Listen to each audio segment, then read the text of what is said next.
Bueno, continuando con el capítulo 5 de enfermedades del sistema inmunitario, les hablaré de enfermedades mediadas por inmunocomplejos o también conocidas como hipersensibilidad tipo 3. Los complejos antígeno-anticuerpo que se forman en la circulación y se depositan en los vasos sanguíneos activan el complemento y producen inflamación aguda. Los complejos se pueden formar en lugares donde se ha plantado o sembrado antes el antígeno. A esto se le conoce como inmunocomplejos in situ. Los antígenos que forman los inmunocomplejos pueden ser exógenos, como una proteína extraña que se inyecta o que produce algún microorganismo infeccioso, o endógenos, si la persona produce el anticuerpo contra antígenos propios. A esto se le llama autoinmunidad, de la que les hablaré más adelante. Las enfermedades mediadas por inmunocomplejos tienden a ser sistémicas y afectan frecuentemente al riñón, las articulaciones y vasos sanguíneos pequeños, que son frecuentes depósitos de inmunocomplejos, o pueden ser locales, como la reacción de Artus, que se caracteriza por una zona de necrosis tisular debido a vasculitis aguda. En las sistémicas, la enfermedad del suero es un buen ejemplo. En la aguda, que es comúnmente la secuela de la administración de sueros extraños como globulina antitimocítica de caballo o conejo para eliminar linfocitos T en receptores de... La patogenia de las enfermedades sistémicas por inmunocomplejos se divide en tres fases. La primera es la formación de inmunocomplejos. Se introduce un antígeno proteico que activa una respuesta inmunitaria que forma anticuerpos que reaccionan con el antígeno y forman complejos antígeno-anticuerpo. En el depósito de inmunocomplejos, los complejos antígeno-anticuerpo circulantes se depositan en tejidos diferentes como glomérulos, articulaciones, que son los órganos donde la sangre se filtra a gran presión.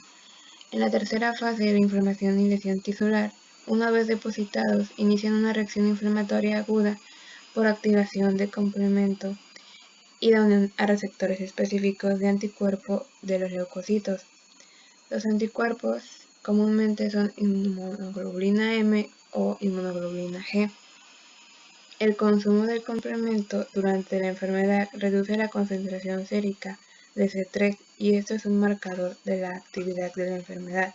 Las manifestaciones clínicas más comunes son fiebre, urticaria, artralgia, aumento de tamaño de los ganglios linfáticos y proteinuria.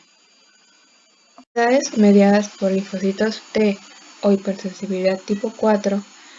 Sabemos que los trastornos autoinmunitarios, reacciones patológicas frente a sustancias químicas ambientales y microbios persistentes se dan por los linfocitos T.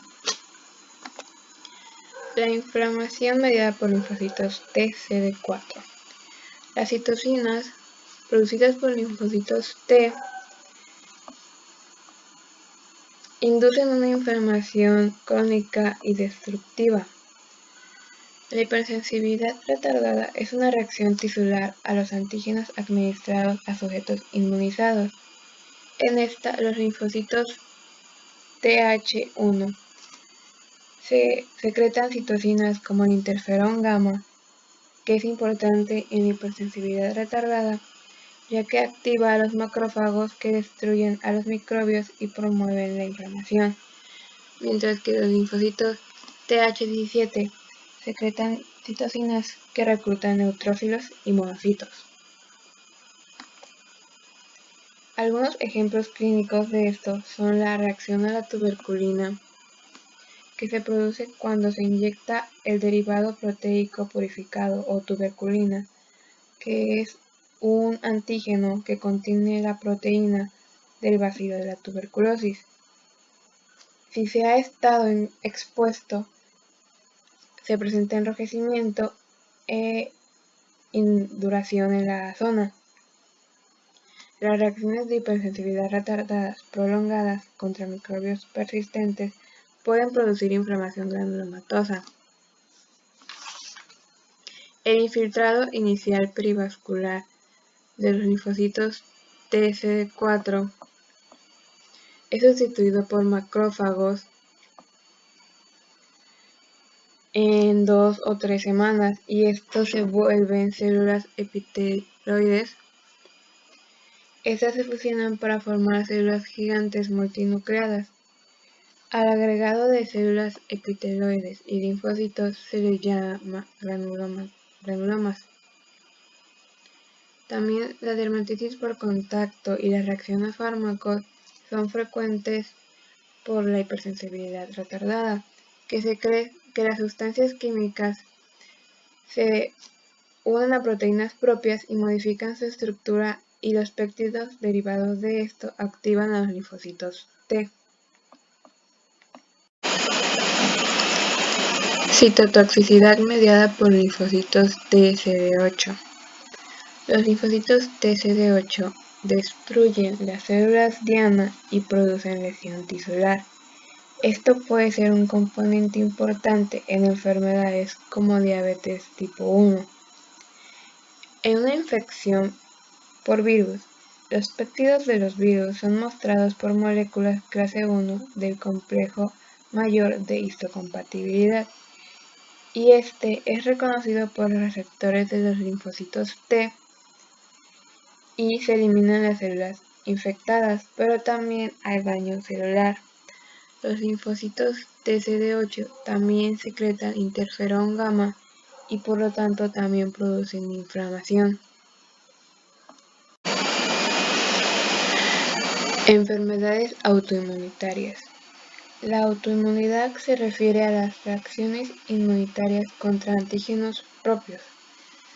Estas pueden ser específicos de un órgano, dando como resultado una lesión tisular localizada, o sistémicas, caracterizadas por lesiones en muchos órganos que afectan principalmente a tejidos conjuntivos y vasos sanguíneos de los órganos afectados, por lo que le podemos llamar enfermedades del colágeno vascular o enfermedades del tejido conjuntivo. En el cuadro se muestran algunos ejemplos de cuáles son las enfermedades autoinmunitarias más comunes. Normalmente las personas sanas pueden tolerar sus propios antígenos, y la autoinmunidad se refiere a un fracaso en la autotolerancia. La tolerancia inmunitaria es el estado de respuesta frente a antígenos por la exposición de linfocitos a estos. La autotolerancia es la falta de reactividad inmunitaria a los antígenos tisulares propios. Los mecanismos para que los linfocitos reconozcan lo propio son la tolerancia central y la tolerancia periférica. La tolerancia central se da en los órganos linfoides generadores, que son el timo y la médula ósea. La tolerancia central se da cuando la célula presentadora de antígeno presenta el antígeno propio de nuestro cuerpo o autoantígeno al linfocito T, y este se va a eliminar por apoptosis inducida por la molécula aire, que es un regulador inmunitario. Otro camino es que no se presenta el autoantígeno con el linfocito T, y este se desarrolla para pasar a ser un linfocito T regulador. Mientras que en el linfocito B hay dos vías. La primera sería la edición o corrección de receptor, que es cuando el linfocito B reconoce el autoantígeno y se configura la expresión del gen, y este cambia. Si no sucede esto, se elimina por apoptosis. Cuando la tolerancia central falla, los linfocitos suelen salir de los órganos linfoides y salen a la periferia.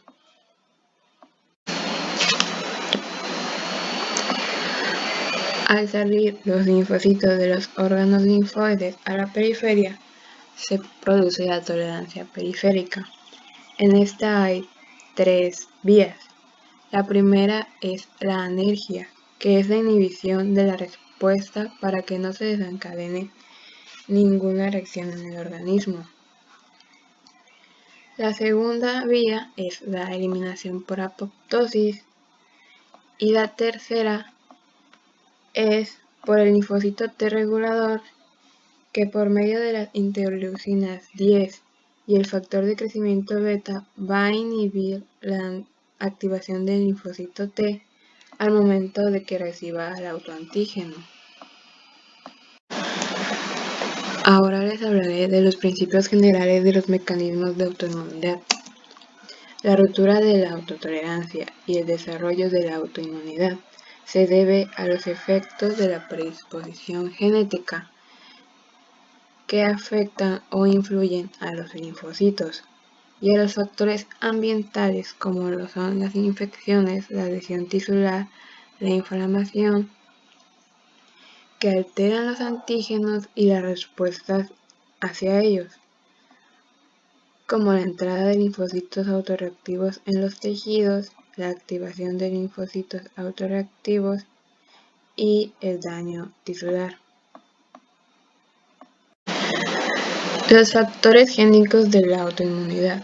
Las enfermedades autoinmunitarias son trastornos multigénicos complejos, pues los genes heredados son los que intervienen en el desarrollo de las enfermedades autoinmunitarias.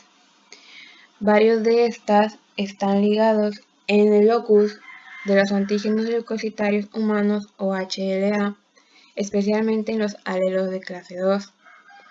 Otra variante que contribuye a la autoinmunidad es la expresión de un gen del complejo mayor de histocompatibilidad. En el recuadro se muestran algunas variantes génicas diferentes a las ya mencionadas que también se asocian a enfermedades autoinmunitarias. El papel de las infecciones, de la lesión tisular y otros factores ambientales en la autoinmunidad. Los microbios, bacterias, micoplasmas y virus desencadenan la autoinmunidad. Por ejemplo, en las infecciones microbianas, que presentan necrosis tisular e inflamación, inducen a moléculas coestimuladoras de células presentadoras de antígeno, lo que rompe la tolerancia del linfocito T y lo activa. Los virus comparten epitopos con reactividad cruzada con antígenos propios, y las respuestas inducidas por estos antígenos afectan a tejidos del propio organismo. Esto se le conoce como mimetismo molecular.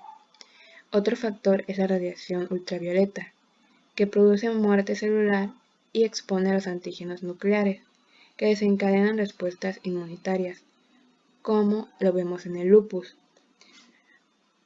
Hay un fuerte sesgo de sexo, ya que las enfermedades autoinmunitarias están más presentes en mujeres que en hombres. Se desconoce el porqué, pero puede tener relación con los efectos hormonales.